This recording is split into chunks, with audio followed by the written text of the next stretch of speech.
Bismillahirrahmanirrahim. Assalamualaikum warahmatullahi wabarakatuh. Alhamdulillahi rabbil alamin wa al-aqibatu lil muttaqin wa la udwana illa 'alad dhalimin. Asyhadu an la ilaha illallah wahdahu la syarikalah wa asyhadu anna Muhammadan abduhu wa rasuluh. Allahumma salli ala Muhammadin wa ala alihi wa ashabihi ajma'in, amma ba'd. Kaum muslimin rahimakumullah. Salah satu perbuatan yang sangat dibenci oleh Allah Subhanahu wa taala berdasarkan hadis dari Hakim adalah pecandu khamar, pecandu narkoba, pecandu minuman keras. Dan dalam hadis itu dikatakan pecandu narkoba, pecandu khamar adalah salah satu perilaku yang wajib masuk neraka yang ditegaskan dalam hadis tersebut.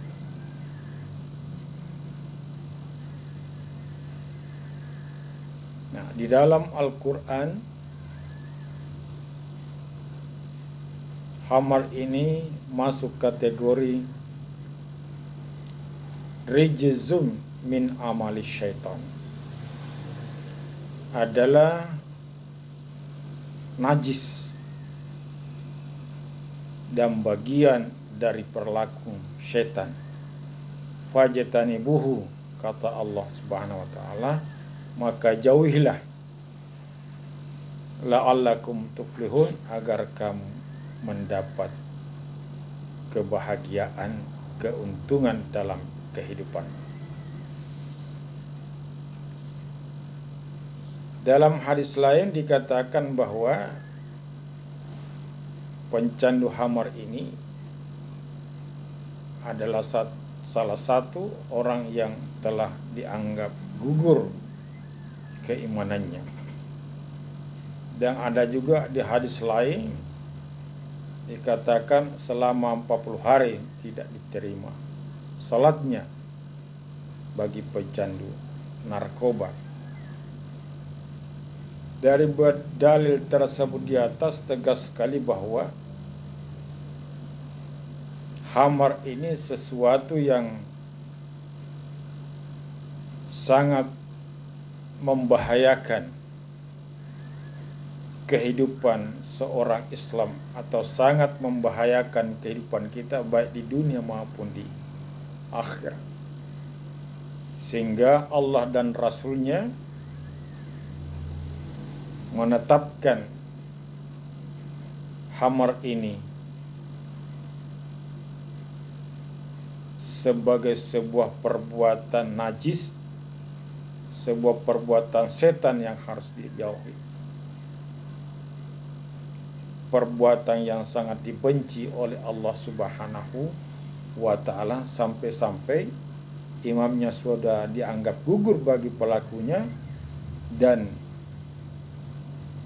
salatnya pun tidak akan diterima selama 40 hari.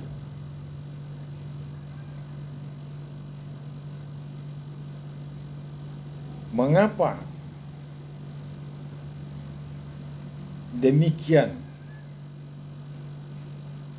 diharamkannya, dilarangnya khamar ini untuk dikonsumsi? Dari fakta yang kita amati dalam kehidupan sosial kita, bahwa sudah berapa generasi muda kita sudah tidak bisa tercatat yang hancur masa depannya akibat narkoba, akibat khamar ini.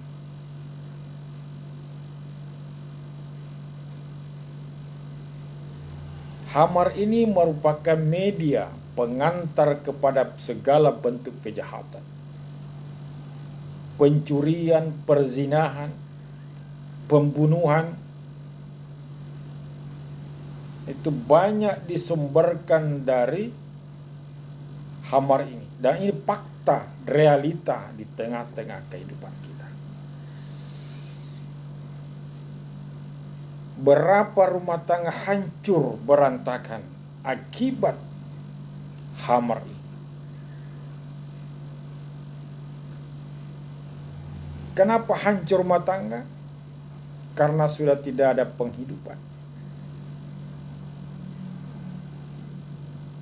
Tidak lagi ada etika di dalam kehidupan rumah tangga. Tidak ada lagi saling menghargai. Karena orang yang terjebak dalam kehidupan narkoba ini, perilakunya sudah tidak terkontrol.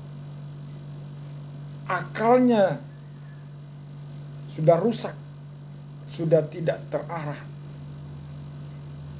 Sehingga kecenderungan perilakunya semua adalah kejahatan-kejahatan.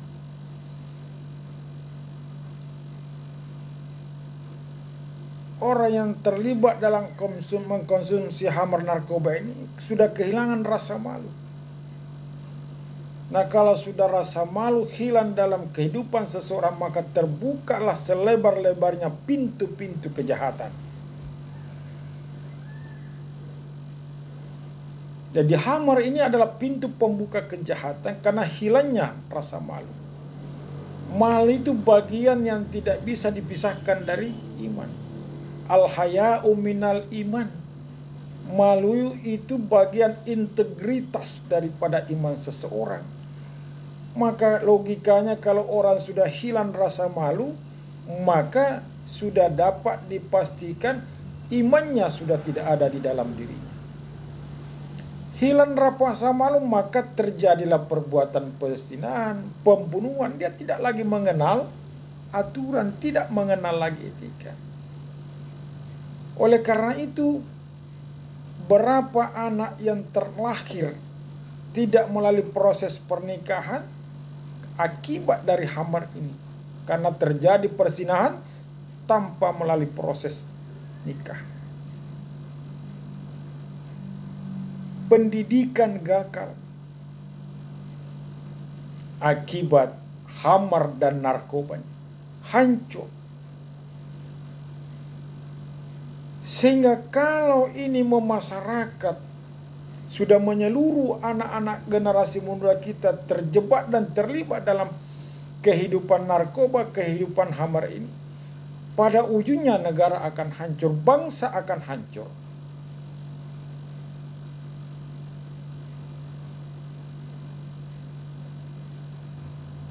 Inilah yang harus kita sadari bersama. Nah, termasuk dalam hal ini yang banyak memberi kontribusi terlibatnya anak-anak kita, generasi kita kepada perbuatan perilaku narkoba adalah para pebisnis narkoba, para pebisnis khamar ini.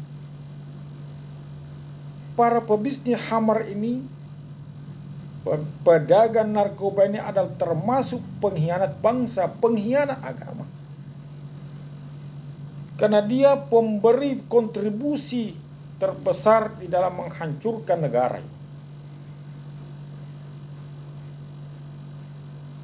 Agama ke depan, bangsa ke depan sangat ditentukan bagaimana kita saat ini dalam melakukan pendidikan terhadap anak kita.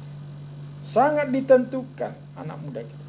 Bangsa mau bagus ke depan, agama mau baik ke depan, sangat ditentukan generasi muda kita.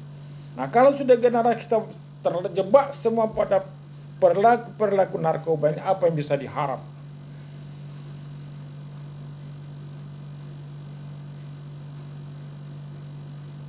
Oleh karena itu dalam hadis,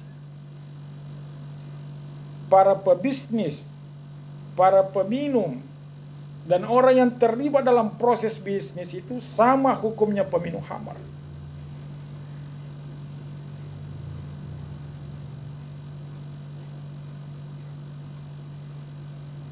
Nah, segala pendapatan keuntungan yang diperoleh pebisnis ini adalah masuk kategori haram. Dan inilah yang disebut pendapatan yang haram aridi. Dia haram bukan karena zatnya, dia haram karena proses mendapatkannya itu tidak dibenarkan oleh agama. Dan ini lebih berbahaya. Dan ini sangat berbahaya. Kalau babi itu jelas haram kan nasabnya. Uang itu tidak haram, beras itu tidak haram, rumah itu tidak haram, kendaraan itu tidak haram. Tetapi cara memperoleh kendaraan itu dengan uang dari bisnis hamar, bisnis narkoba, maka dia masuk uang haram, kendaraan haram, rumah haram.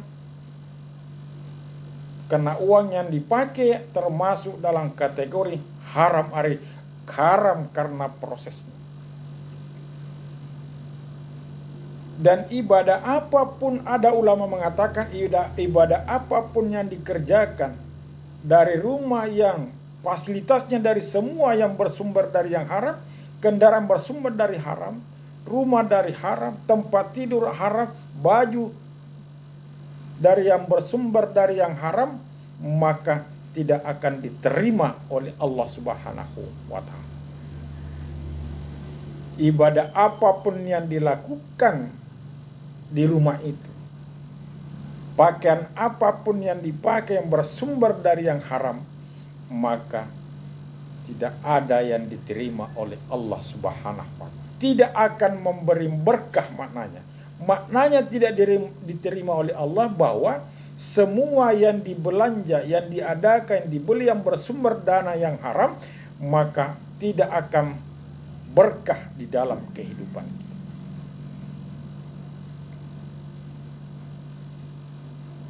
Oleh karena itu hadirin sidang kaum muslimin rahimakumullah,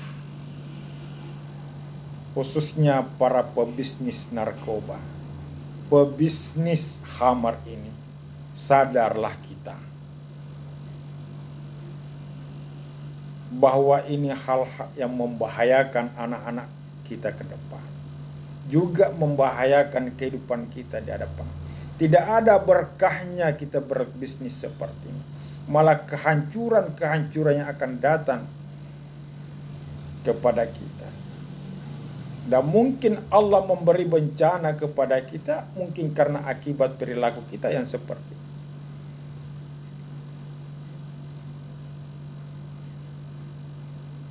Ini adalah katalah perilaku setan, rijesun dan najis.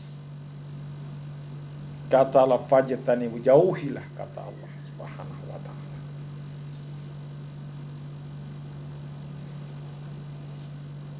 Perilaku kita ini sangat menentang tujuan pendirian sebuah negara, khususnya negara yang harus mencerdaskan kehidupan bangsa.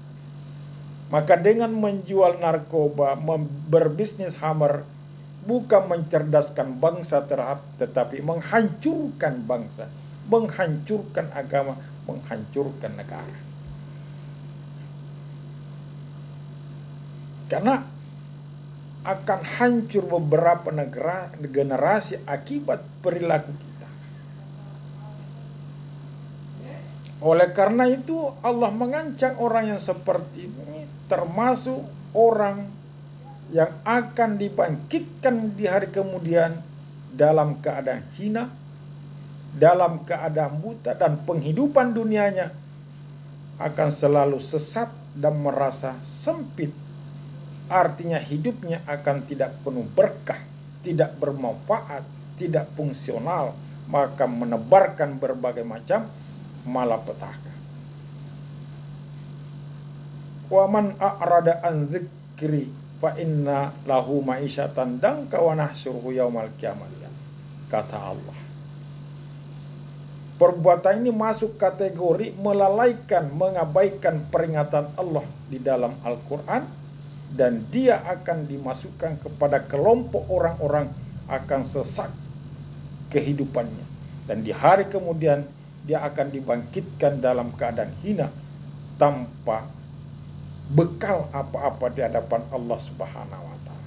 Mengapa? Karena Allah katakan, kadzalika atatka ayatuna fanasita. Karena telah disampaikan kepada mereka ayat-ayat Allah. Dia sudah tahu bahwa ini narkoba haram berdasarkan penyampaian kiai, penyampaian ulama, penyampaian ustaz melalui berbagai media. Dia tahu bahwa ini hamar tidak bagus, hamar ini berbahaya, tapi dia lakukan. Maka pada hari kemudian kata Allah, mereka akan dilupakan. Gazalikal yauma tunsa. Pada hari kiamat mereka akan dilupakan, tidak akan diurus, tidak akan dipertimbangkan segala aktivitasnya di dunia. Dan akan diberi siksa yang jauh lebih pedih lagi daripada kepedihan selama masa hidupnya di dunia. Dan akan bersifat kekal ancaman Allah Subhanahu wa taala. Oleh karena itu, hadirin sidang muslimin rahimakumullah, marilah kita sadari sebagai orang mukmin, sebagai orang Islam, untuk menjauhkan diri kita dari perilaku bisnis, pelaku bisnis narkoba, pelaku bisnis hamar, dalam rangka menjauhkan anak-anak kita, generasi kita, dari perilaku-perilaku yang tidak bagus, dari moral yang tercelah, dari moral kebinatangan.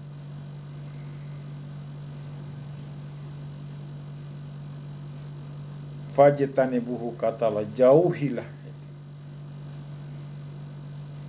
Insya Allah, la'allakum tuflihun, kata Allah. Kalau kita menjauhi perilaku ini, kamu akan mendapatkan kebahagiaan, kamu akan mendapatkan kesejahteraan, kamu akan mendapatkan keuntungan di dalam kehidupan dunia ini. Kenapa? Karena generasi kita terbebas dari perilaku hamar yang merupakan pintu masuknya berbagai macam kejahatan. Sadarlah berapa yang hancur generasi muda kita masa depannya, berapa rumah tangga yang hancur berantakan akibat, berapa persinahan terjadi, pembunuhan kriminal terjadi akibat hamar ini. Sekali lagi, marilah kita jauhi hamar ini. Mari kita berhenti menjual, berdagang dengan minuman hamar, agar kita terhindar dari perilaku setan, agar kehidupan kita ini bermanfaat, fungsional, sehingga kita mendatangkan kebahagiaan, keuntungan dalam kehidupan dunia kita dan kehidupan akhirat kita. Demikian yang dapat kami sampaikan. Wabillahi taufiq wal hidayah. Wassalamualaikum warahmatullahi wabarakatuh.